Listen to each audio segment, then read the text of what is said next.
welcome to Cartoonist Kayfabe. My name is Ed Piskor. I'm Jim Rugg. And I'm Tom Scholey. And we're going to be continuing our discourse on the Eisner Miller book put together by Dark Horse Comics in the early aughts. We cover 5 chapters of video. In the link in the description below this video, we have the previous couple parts to the conversation. But I want to invite you guys to like, subscribe, and follow the YouTube channel. Hit the bell icon so that we can notify you when new vids are available. And by doing so, that mitigates the kayfabe effect. Already I've seen a bunch of these Eisner Miller books disappearing from comic shops, disappearing from eBay and Amazon. I don't know if you're going to be able to get that copacetic comics doorbuster bargain for $4 any longer, man, because when we talk about these comics, the price goes up online, and the people who subscribe to the channel get first dibs on the stuff that we chat about. And if you watch these videos to the very end, that gooses the YouTube algorithms, lets YouTube know that it's a video worth watching, and pushes that video out to other comic book loving YouTube watchers who don't necessarily follow the Cartoonist Kayfabe channel. Helps the channel out a great deal. Awesome to have you on the docket this round. Also, Tom, I know this is a book that we've talked about several times in the past, and we are at part number 11, Old Time Censors, man, where we're talking about this bane of Frank Miller's existence, man, the Comics Code Authority. Yeah, some fun stuff right off the bat. Talking about censorship and him getting around it because he visited the Comics Code office. Who's he? Pronouns, Frank Miller visits the Comics Code office and sees that they're approving these things based on black and white Xeroxes, so he does color holds for blood. Yes. But man, when we talk to Miller, I want him to describe the Comics Code office. You know, like, these are the kind of things that I'm curious about. Like, how big of an operation was this thing? I think I heard, and this could be, kayfabe, just legend, but somebody, very late, went to the address of the Comics Code Authority, and it was literally, there was a door, and there's, a mail slot, and just piles. Yeah, I believe that. Because who cared at the end? Right. And Eisner, curiously, never worked underneath the Comics Code. Once all that stuff started to come into effect, he's doing, vocational comics and other weird, and he's doing stuff in newspapers, which was not Subject. Yeah, just magazine type comics were not bound by the Comics Code Authority. Is it not the weirdest thing ever that a lot of magazines didn't pop up? All of these publishers, why not transition to magazines? So many easy ways around the Comics Code. The cost prohibitive would have been the reason, but yeah, or just complacency. This I don't think was a big piece of a lot of these guys' businesses. One of the things that we did not talk about, I believe, the last go round, we look at so much stuff, but they were talking about the other sort of businesses of Martin Goodman. He published Swank. He published legit, big time porno mags and shit that made real money. That's where Mario Puzo worked. That's where Bruce Ray Friedman. Magazine management. Yeah, exactly. Like this comic stuff, it hit in the 40s. Yeah, Captain America provided us something, but they're just kind of doing it. The comics office was at Marvel was kind of shit on. The guys who worked at the magazines, you're going to go work on Mickey Mouse, while we're doing real work. Right. The Miller asks Eisner about what it was like going, watching the Kayfabe hearings, the Senate subcommittee hearings that led to the Comics Code. Yeah. And it's pretty impressive, some of his descriptions for this, guys being humiliated, like Bill Gaines, EC publisher, mentions that they were trapped in a stupid defense, comics guys, putting hypodermic needles in people's eyes. We just looked at this. This is the great Jack Cole, probably not the only guy guilty of these kinds of comics, but, one of the famous images, Murder, Morphine, and Me, and describes it as the whole thing was like a Soviet show trial, ugly and just, the for the television fear-mongering time period. And Kayfabe, the Senate guy, has been popping up in various places for me. I mentioned that he stopped the congressional hearings against the NWA Monopoly trial, the wrestling NWA Monopoly trial, because he was friends with one of the local promoters in his Senate, where he was from.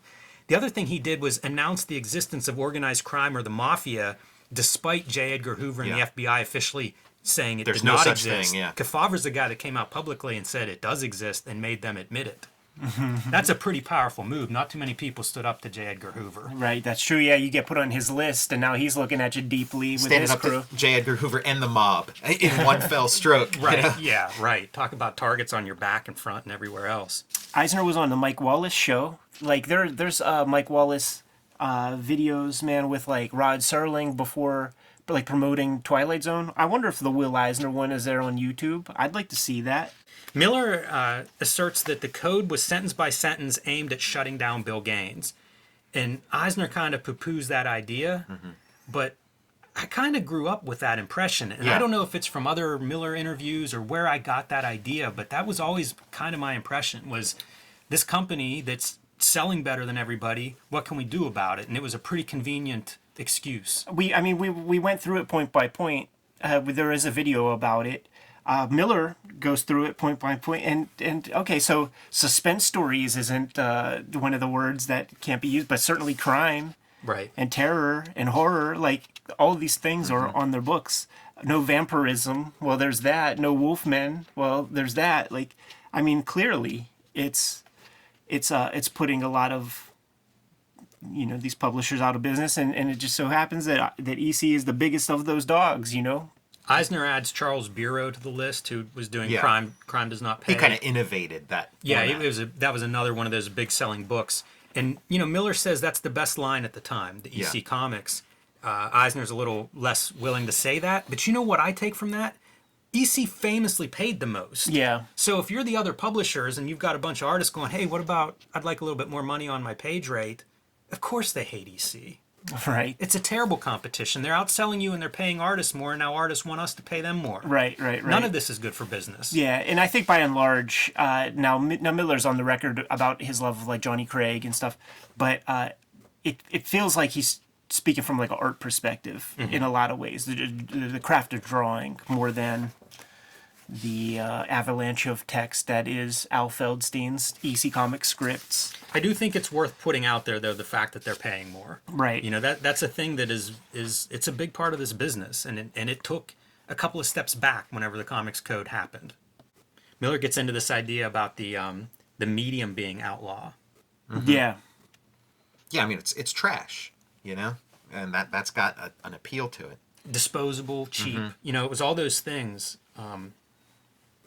And when I was coming up, like I had an aunt that would always tell me about my grandmother finding her comics and throwing them out, and that would have been like probably in the 70s, maybe in the 80s, but it still permeated. That outlaw thing wasn't just like Faust. It was the idea of like these comics are garbage. It's still not quite gone. There's still like a shadow of it still hanging around a little bit. I feel like you've said on the record, man, a time or two, or like your own parents who were very cultured people, or like Look weird down pop on them. It's like my dad when there was R. Crumb did Kafka's Metamorphosis. Then he was like, okay, here's a comic book. Here's something that gets my approval. You needed to like show him Snatch or something like, oh, you like that one? Here's same guy.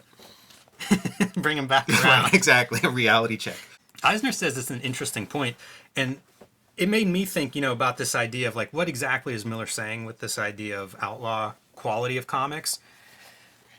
There's this thing where we say comics and it encompasses everything, right? Graphic novels and editorial cartoons and, Calvin and Hobbes and all this stuff. But you can kind of drill down, because like cartoon is also a name for graffiti in a lot of places around the world, and people will do political messages in that in that graffiti, where it is like, you ask them, that's cartoons. Right. But it's much bigger context than like Fantastic Four or something like that we think of here as maybe cartoons. And I think it's interesting to contextualize it that way, because like everybody's just using these words and meaning a lot of different things. But there is a lineage to that idea of like the baseness of crude line art and what that communicates. Yeah. I was approached one time by a nonprofit that wanted to do like educational comics I think it was for Haiti. But, part of the reason they wanted to do educational comics is it's for literacy. It's like a way to go past literacy rates and still communicate information. And so that base idea that Miller puts out there, You know, it's, again, not outlaw Faust, but more of outlaw, like, this is really low brow medium. Like accepting the vulgarity of the comic. It's a good word for it. And the obscenity of the comic, like, creates opportunity, and that's something that, like, Miller and his generation sort of benefited from. And you could see it even as far as, like, you know, Steve Englehart and Jim Starlin comics. You see them doing that sort of thing. And Miller mentions the British invasion with people who were divorced from the localized fandom that we had here and the established idea of, like, you know, Superman, Batman, like all that stuff. So they're looking at it from, like, an outsider perspective. They don't have any compunction about the nature of, like, what it is, man. And when they come over here and add their, you know, 2000 AD type spin on it, it creates a sensation. And, you know, for me as a comic reader, like, my sort of trajectory as a reader is this reinvigoration of excitement where, like, when I first get a hold of comics, it gives me a sense of satisfaction. I feel real cool. I love it. I can't wait to read the next. And then you start to see the pattern recognition sets in. You start to see the formula. And then it would be like the British guys, you know, like you start reading Something some of that. fresh. And then it's like I start getting that feeling again. And then, like, now manga in my life, Yeah. it gives me that same sense. And it could be almost any manga to a certain degree. But then you realize, like, okay, it's Shonen Jump comic, like Shonen comics, there's a formula there. Like, I'm going to move to something else. It's a pretty cool part of, like, the comics absorption, education, whatever you want to call that. That crudeness, vulgarity, irreverence, I think that stuff's very present in Miller's work. Like Dark Knight Returns, I think, has a lot of that, even in the drawing style. Yeah, deliberately. And I think, like, if you track his drawing across his career, it moves in that direction. You can see what he's describing there. You could see, like, a 1981 Miller evolving in a different direction where he could have gone more illustrative, and it's like that just was the wrong idea. You know, he knew that, like, the gold was the other direction. And doing the stuff that I'm doing now, like with Red Room, like, just an exercise in vulgarity. Like, to me, it's like, let's keep Uncle Gary's ear to the streets a little bit, man. Like, let's keep it honest. Make a comic book that's a comic book that parents will think is trash. Seduction of the Innocent comes up, man. Miller read it. Eisner did not. Miller calls it one of the worst pieces of scholarship he's ever seen. I read it. You guys read it? No. No, just excerpts. It's so skewed. It's just a soapbox puff piece. Like, there's nothing scientific about it. It's purely editorializing, and that's like that era where you get color plates, you know, and with the imagery. One of the pieces that is burnt into my mind. I think it's a Batman panel. And they're talking about the images inside of images. And it's kind of a landscape panel, a bust of Batman. You see where the clavicle fits into the shoulder muscles, and you see the meat of the shoulder muscle. And there is a gap. Like, if you look at the flayed figure, sort of, you could touch it. It's a pressure point. It's like a little dip or Yeah, something. there's a dip there. Yeah. And the artist communicated that with black, kind of like the Will Eisner shading, or like the train track shading, where it's, like, very dark, but it's like crosshatch line. They zoom into that. So now you're seeing two kind of lines going in the same direction. So it's like legs, and that shadow is a big pelt of pubic hair. And it's talking about the images inside of images, and it's like, get the fuck out of here. Yeah. If you're beating off to Batman's traps, Clowns are you got a bigger problem. clowns are still doing that on both poles of, like, the political ideology. You have, like, your QAnon-ish type people, like, looking into things, seeing weird things. You got cornballs on the left looking into things, trying to come up with, like, specious arguments and allegations. Hard Boiled comes up, man. Whenever Uncle Jeff gets a mention, we got to talk about that piece, man. And it was some 14-year-old had a copy of Hard Boiled. First of 14, like, what kind of, like, I didn't know we had helicopter parents in the 90s. That's when it started. We're the latchkey kids, man. And he says that comic book, Hard Boiled, is the reason her 14-year-old son is Moody. harsh charges. Yes. Look out. You're accused of being moody. Ridiculous. Man, and then you get a good excuse to show a nice piece of Jeff Darrow art there. Talking out of school. You know, like, in this era, like when I was a kid and stuff, reading this about Frank Miller and wanting to know about Frank Miller, I'd always be kind of bummed, like, why is he always talking about the comics code? That's so boring. Who could, like, tell me about, Batman, or tell, like, why are you, but it's like somebody had to kind of, push back against it, because the comics code was something you just kind of accepted. Like I thought it was like a government thing, even, right. that like, this is just, oh yeah, comics, they have to go through this thing, of course, Yeah, it seems so official. Yeah, As exactly. a kid reading comics, like, never even questioned what you could do around it. Mm-hmm. And yeah, it's like, you have to make sure the stake goes into the heart of the vampire. That was what Miller was doing. So if he was a little monotonous about it or whatever, one note, it's like, that's what you had to do to get this thing just out of everybody's life once and for all.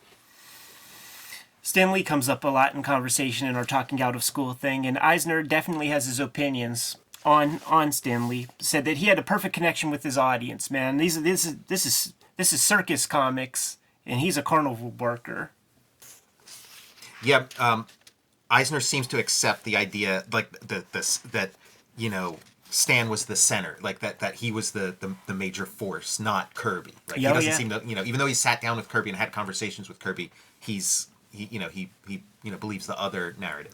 And he's a business owner. Sure, he identifies with Stan Lee. He doesn't want Bob Powell and George Tuska and people like that looking for ownership of stuff. Yeah, so they talk a little here on Jack Kirby, Steve Ditko, and Stan Lee, and trying to figure out credits and things, and says the writers are the best at talking history, and certainly Stan Lee maybe the best of talking, period.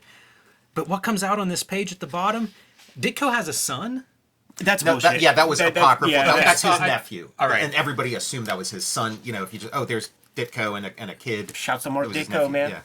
Okay. Glad to have that straightened out, because in my mind I'm like, that sounds like a whole chapter of Ditko that I'm sure. Yeah, no, I've seen that pop up here and there. Yeah. Okay. But Ditko, the earlier mention, is Miller's argument that Spider-Man would be nothing without this sort of vision of Steve Ditko and what he brought to the game. So that conversation is going back and forth. I like to see it framed that way. I think Ditko's so different than Kirby, and Kirby's volume is so great that you could lose the contributions, and it's vital that Ditko has this very different voice that he brings to that. Yeah, really no other comic like it. Spider-Man like kind of stood alone, like up to that point, and even a little bit, as much as it's been replicated, to this day, it's got, An amazing story of Miller trying to do a collaboration with Ditko on Mr. A. This is how everybody's attempt to collaborate with Ditko goes. Yeah, but you would imagine he would get further than anybody, but Ditko just wasn't budging. Mr. A was a time and a place. That time is past. Nobody would publish this, and Frank Miller's like, anybody would publish it. Right.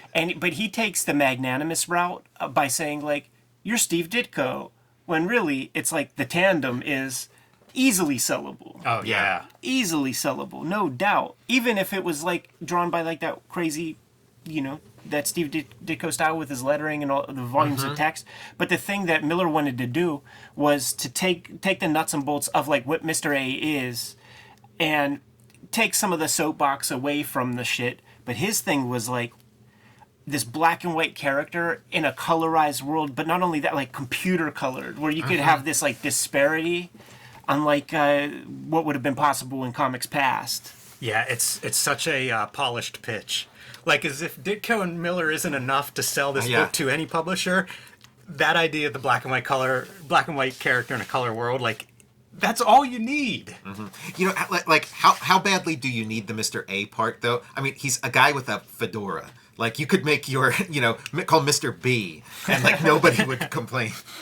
Yeah, it wouldn't be hard to replace Mr. A, but the Ditko contribution is what you couldn't replace. Exactly. Eisner cites pure capitalism with Stan Lee. Stan told him his dream was to go to Hollywood.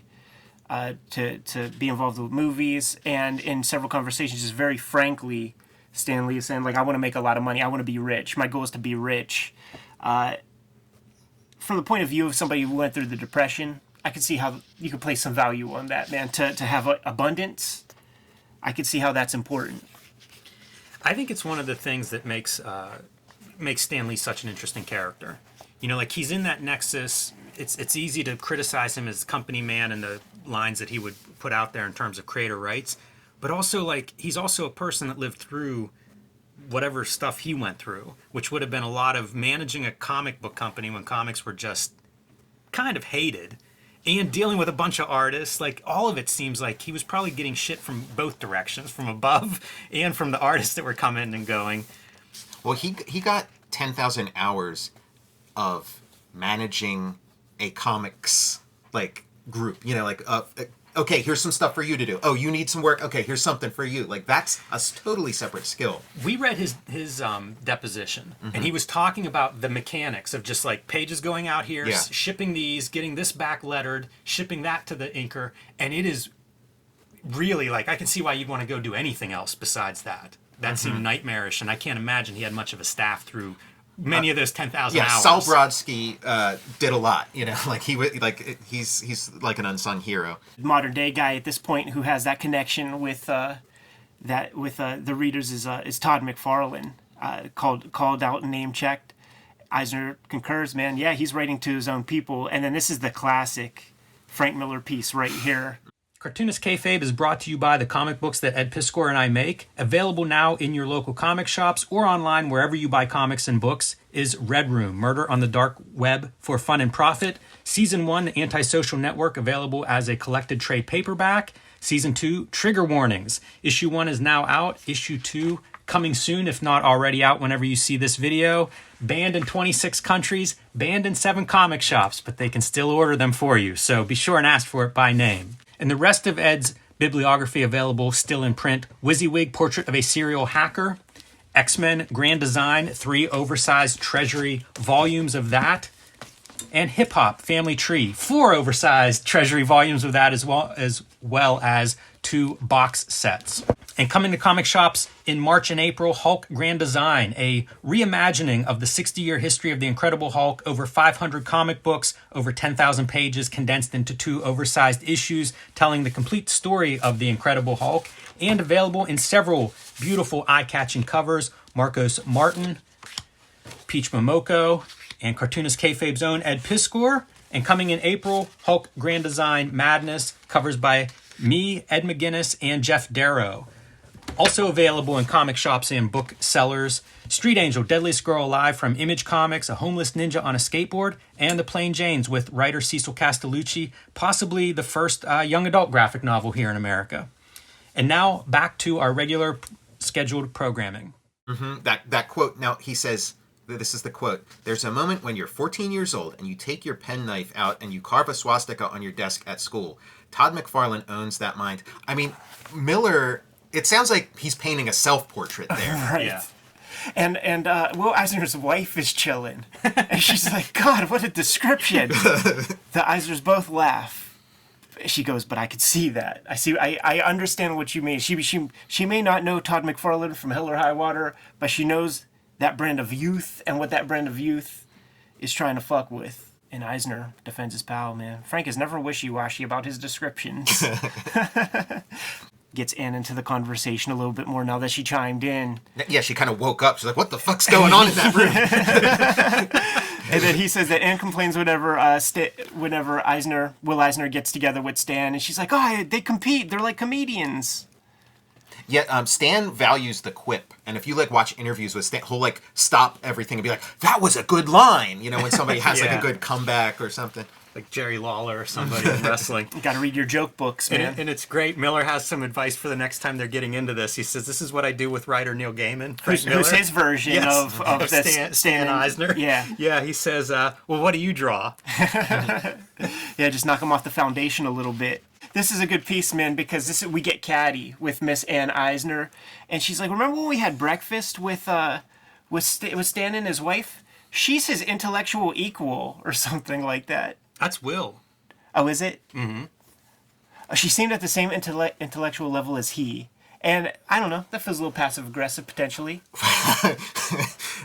From all accounts, Stan and Joan were like this, almost like they'd light up a room. And it would be the Stan and Joan show, and it was these big personalities that would kind of steer everything. And it was kind of like for Stan Lee, it was a question of at a certain point he figures out how to get that part of his personality into the books he's making. These sort of sterile books, and once he does that, it's kind of off to the races. Bob Kane's the next guy. Yeah, and does not fare nearly as well as Stan Lee. But even Anne has something to say there, like, oh, Bob Kane, that's the Batman guy, right? The same guy that went to high school with Will Eisner, but was a little bit younger. And it turns out that, like, as Bob Kane gets more and more popular over time.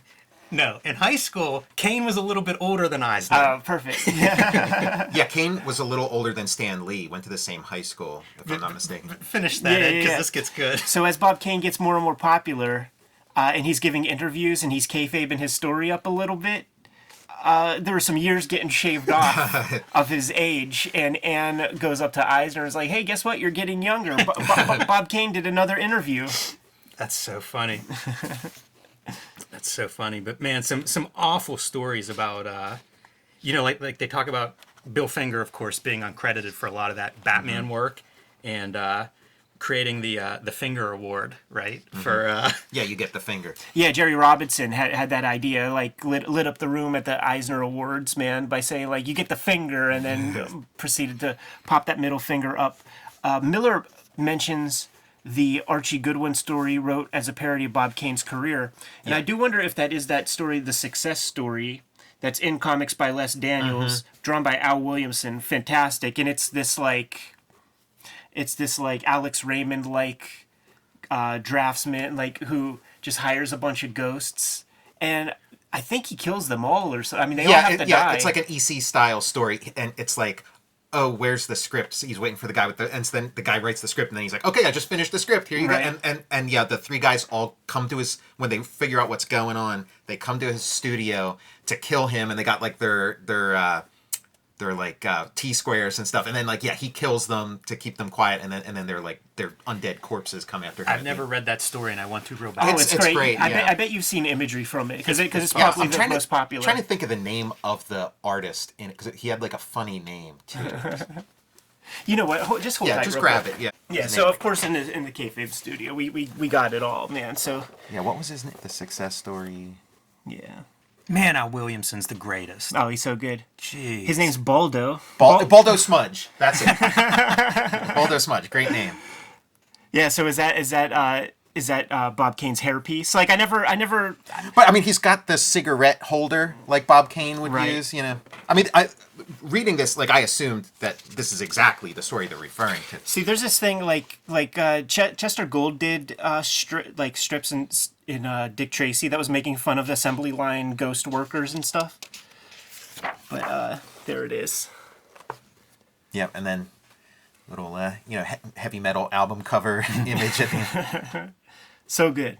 Anyhow, That's incredible. that's got to be the one that Miller's talking about. Yes. There can't be two Archie Goodwin ghost artist stories, right? Eisner tells this story, and he says that he recalls this about Jerry Robinson, which it feels like it must be in reference to Bill Finger, right? Because the story is that he said he once went to Bob Kane and he said, "Look, you're very successful now, and you can afford to give me credit for what I did." And Bob said, "I don't see it that way." No, this could be Jerry Robinson. He did so much work on Batman, and he wrote The Joker, books. you know? Yeah. Yeah, that's that's cold. Go watch Bill and Me, or Right. I think is the name of that documentary, and you see the mea culpa that Bob Kane pulls. Like after everybody's dead, That's when it's safe. yeah, he goes, oh, maybe he should have got a little bit more. Like he's a real schmuck, a real douchebag. Bob is a long story, but to get back to Stan, and this is where we get into that circus talk. Spider-Man is pure circus, and then you see these bits that every one of those characters had some circus villains or something. Yeah, it really made me think, because I never hear it framed that way. But, we always hear, Alan Moore's take that superheroes are fascists. This is the alternative version of how you could look at superheroes, and it's mostly been phased out. This is not the way people treat them today. This is relegated to, the Bruce Timm, Batman Adventures kind of brand of superhero. Well, yeah, because Spider-Man was, he was an underdog and downtrodden and an anti-hero in some respects, and that was an element in those early Marvel things. You got Submariner, you got Human Torch, these sort of anti-heroes, and then Captain America shows up, who's kind of that, strong jaw, like, hey, guy, hey, kids, let's, that kind of superhero. The tights, the spandex, the cape were straight out of Barnum and Bailey Circus. Strongman wore capes. I again Symbols on shirts. I again make that connection back to clowns. Like, I still think that's all in the language of comics. And we've kind of gone in one direction. By we, I suppose it's Marvel and DC primarily. Right. But it's still there. Like, you can have those other elements. You can have those circus elements, the colorful, the humorous, the entertaining. Like, it doesn't have to be that just the strongman part. And I don't think it was in the beginning. At some point, Stan goes up to Eisner and says, all I want to do is be rich. Will, what is rich? And I said, I don't know. Depends on the way your neighbors live. Well, that was another thing. Stan Lee, he said he'd always try to buy, like, the cheapest house in a rich neighborhood.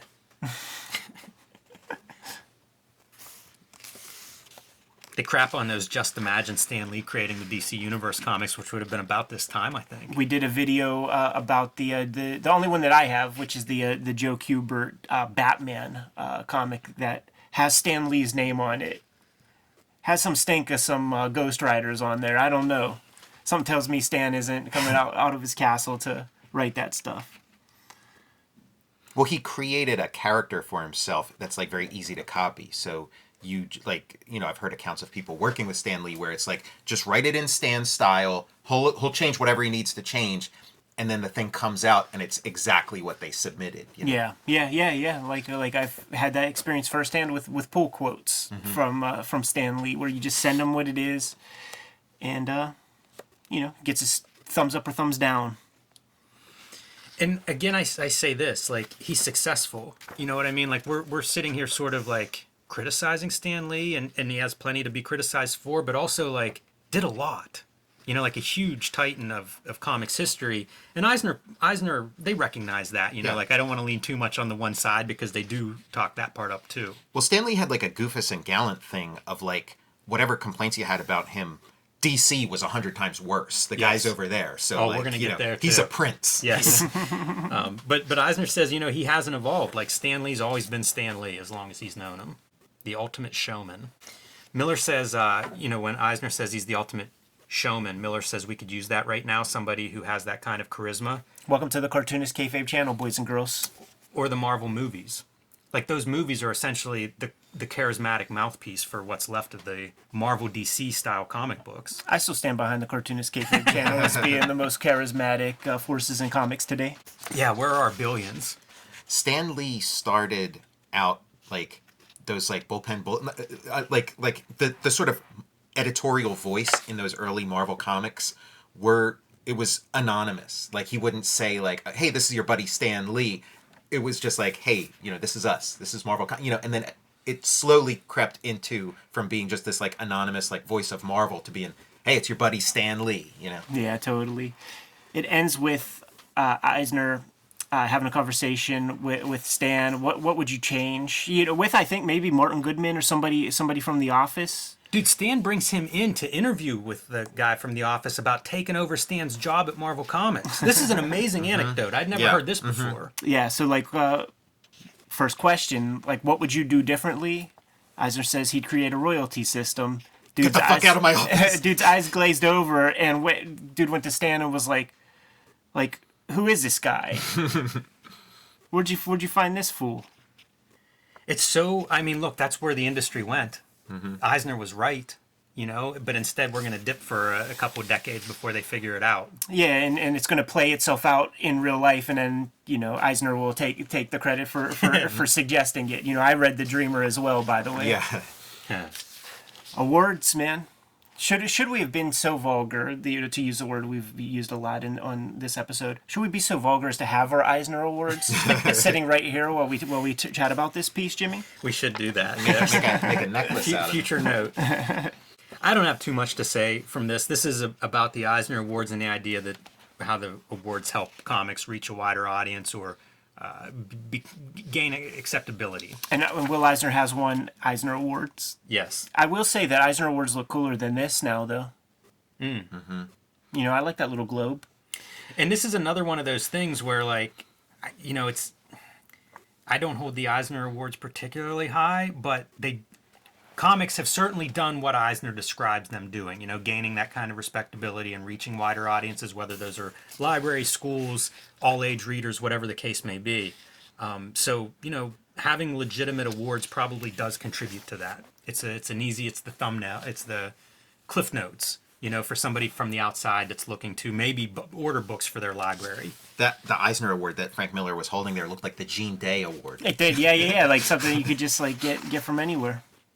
Go to you Trophies get that, are us. You get that in Little League, blockbusters, and not Hollywood blockbusters, but comic book blockbusters, and they start with that a little bit, man, trying to figure out the distinction. And what Miller's talking about is like these intercompany crossovers, these big bombastic event comics, breaking Batman's back, killing Superman, these kind of stunt things that, like, to be honest, like I would pray for this in like a modern day comic, because like they're going for even cheaper pops nowadays, man. It's funny to come out of Miller's mouth, though, to criticize the comics industry looking for blockbusters, considering like he's the Jaws or the Star Wars of comics with Dark Knight Returns. Like, it's the ultimate comics blockbuster. And he's sort of, whatever he puts his name on, he becomes that. Like it is that. So like that Master Race thing, is that what it was called? Yeah. Yeah, like the Dark Knight 3,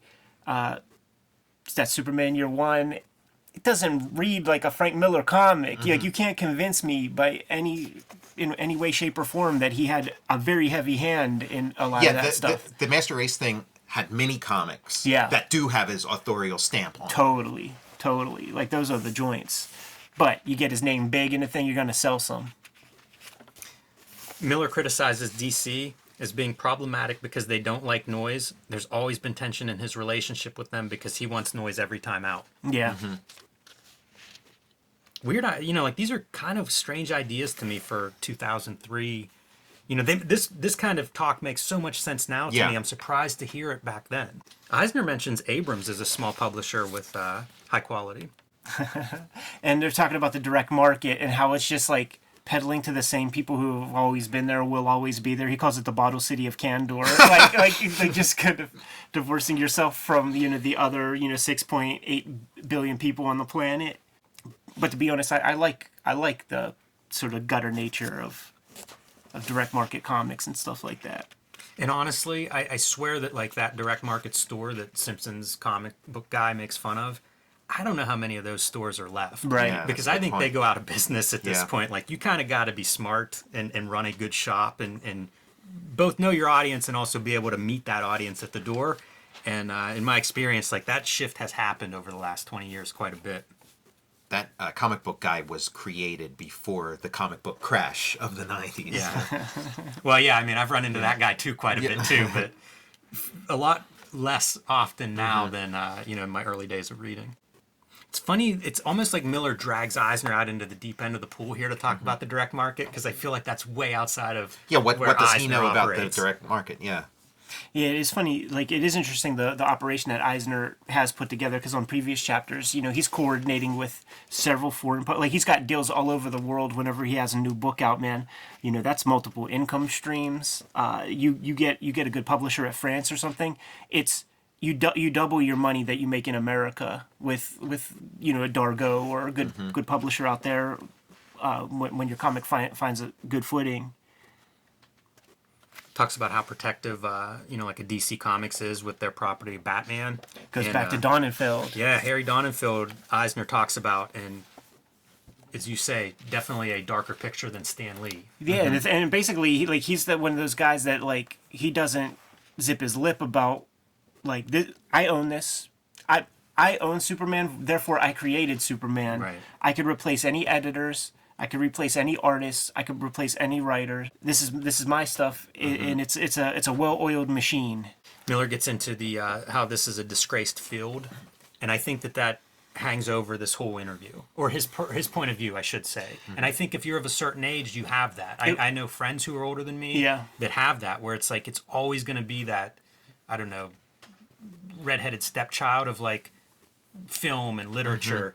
And I think we've gotten to a point where that's not the truth anymore. But if you fought for it for decades and your heroes were scarred by it, I think you carry that, and I think that's what Miller is showing here. Those guys that we know, they have scar tissue of like the 90s and stuff. Like, being a kid in the speculator boom of the 90s, received no invective, man. Received no trauma from anybody, because a lot of people were holding on to comic books like it was Pokemon cards or something. But a lot of people didn't have that experience, man, and definitely, independent comics in the late 90s, early 2000s, they called them navel gaze comics, and it was all that kind of self-effacing, like, unhelpful, kinds of talk. This is that Donenfeld piece. Eisner says he was in the elevator with him one day, and Donenfeld says, "I buy properties." What do you mean you want to own this thing? I own everything. Talking about Eisner wanting to do a book there or whatever.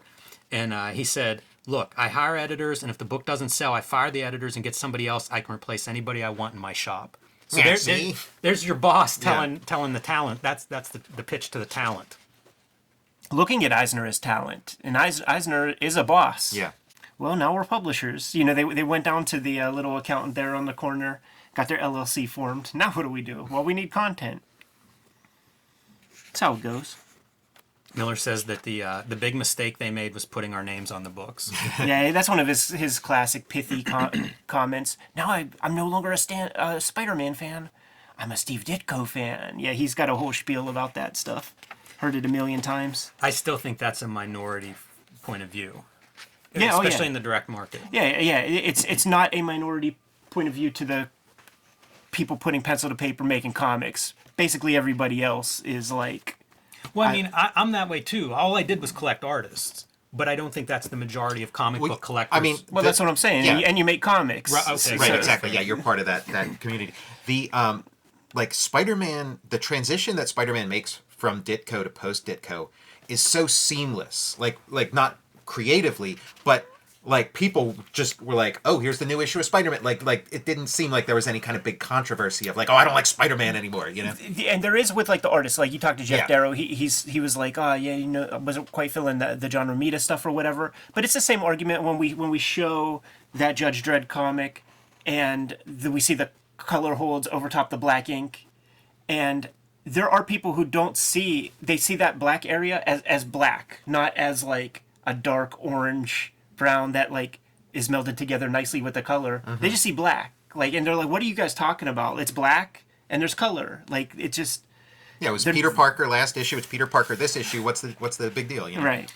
I saw it whenever like the Kirby estate was really embroiled in that lawsuit, and it seemed like the public fans just all sided with the Marvel corporate thing of like, you're going to threaten my characters in some way. And it's like, they don't even exist if not for Kirby. Like, any joy you've gotten from a Marvel character, you owe to the Kirby imagination. But whenever it comes like, oh, this could offset, this could mess up next summer's, my movie next summer, it was all on the side of the movie. You're talking to addicts. They're addicts, and it's like, you're stopping my drip. Is this Kirby thing going to keep me from getting the next, Captain America movie? That hurt me, though, personally. Mm-hmm. You know what I mean? It just felt like such a, like, how could you ever side against Kirby? Or side with a corporation over a human being, Yeah, that's hurts your soul for humanity. Or side with imaginary characters over... Yes, well said. All right, the last section we're going to look at today, man, living history. This is great. Miller says, in the time he's been in the field, the most significant thing to happen is stuff coming back into print. All of a sudden, we have access to the history of comics.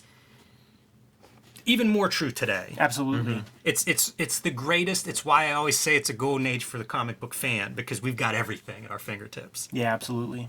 And again, this is 20 years ago. He figured, like he's seeing it coming. I love the anecdotes, man, because like we have our own versions of that, where a young Frank Miller is getting hold of like a Warren magazine, or just gets the Comic Book Heroes book by Jules Pfeiffer and sees one Spirit story, and is like, "Holy smokes! Yeah, this is where Jim Steranko got his ideas. This is where this guy got his idea. I want more of this." And then you discover that there was like a whole wide world of these comics, and they were coming out every 7 days, 7 pages every 7 days. Like, that's a kid in the candy store, man. That's part of what I want to do with Cartoonist Kayfabe. Like he says, he got his first real taste of history that wasn't from the two big houses, Marvel and DC. Yes, because like the rest of it gets erased. You know, like constantly I feel like we pull out old comics, and if it's not Marvel and DC, in some cases, no matter how popular it was, they're just not part of the conversation. Yeah, yeah. All the histories, like Joe's Pfeiffer, the comic book hero, 65, like he was in comics. Like everybody who writes about comics is in comics. So it's up to us. It's just like closed system of just like fan culture, like keeping the thing going. Like Bill Shelley, fandom guy. Roy Thomas, alter ego, fandom guy. You know, these Blake Bells and these other kind of guys who like do these prose books. They love comics. They're not some wild-eyed academic coming into the game. These are just intense like comic people. That 15-year-old kid who's up in New England, who's like the world's foremost expert on Charlton comics. Fantastic. Yes.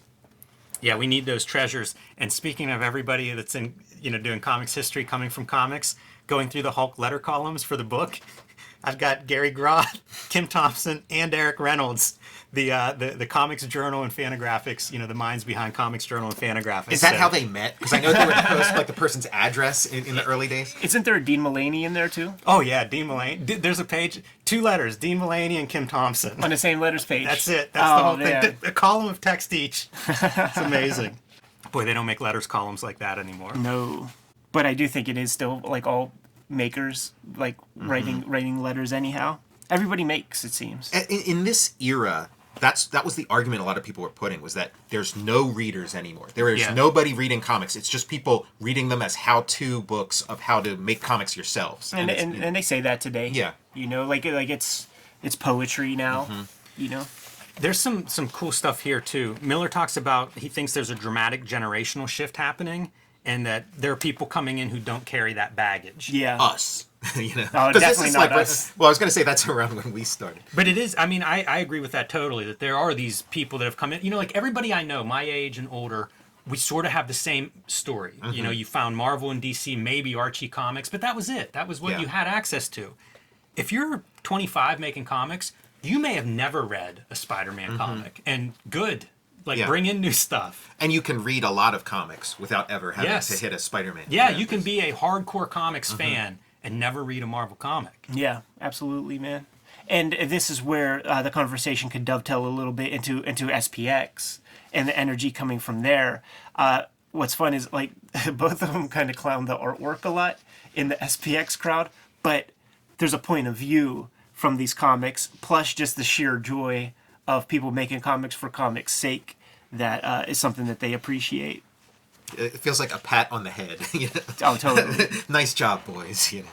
Eisner tells a story about in 1940 calling comics a literary art form, and Rube Goldberg telling him, that's bullshit. You're a vaudevillian.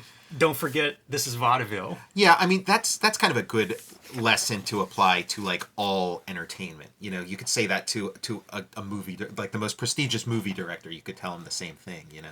By the way, that kind of goes back to that clown conversation too, in the circus, coming out of the circus.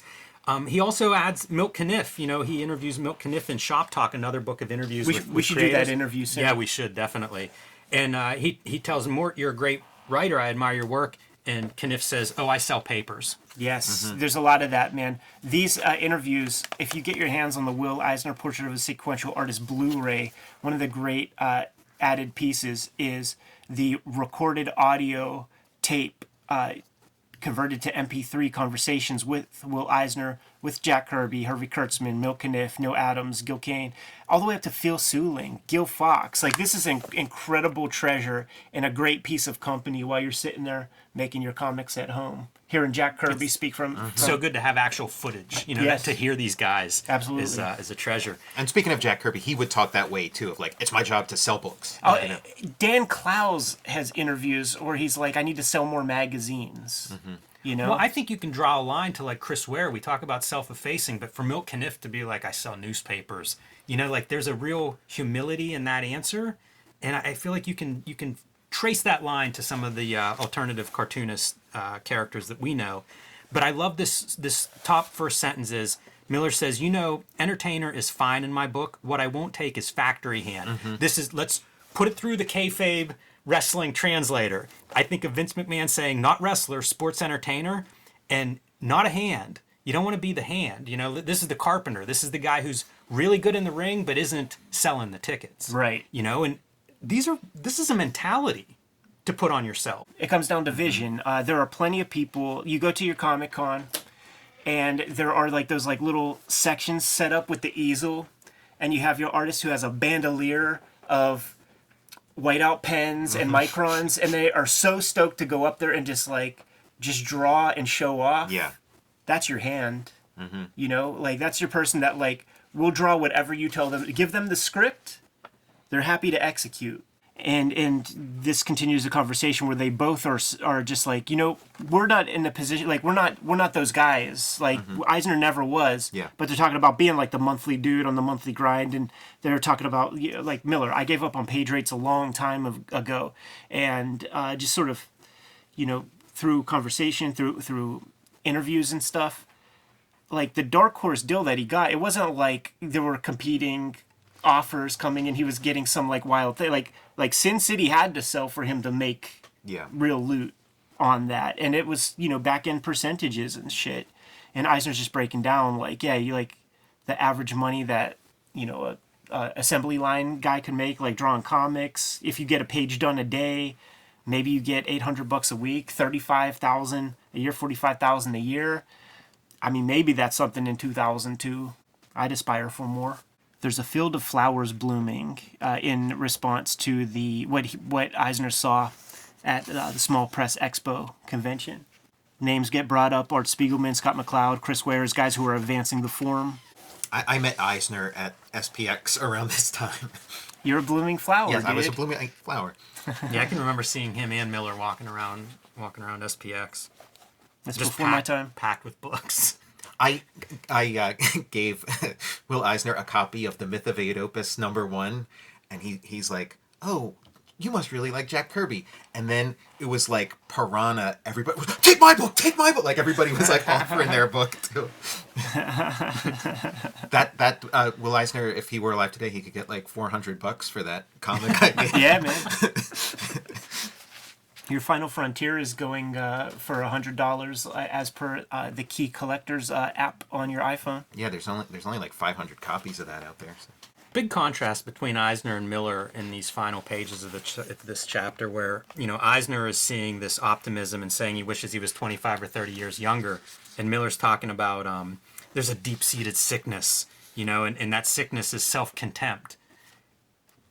Two guys, man, seeing very different things when they look out. Yeah, and like, man, like the what Miller say, go to that same SPX, man, and a lot of those people who are there kind of still are there, and they're the people that like don't have much nice to say. There's a lot of neurosis in comics and in comics makers and stuff like that. A lot of hatred.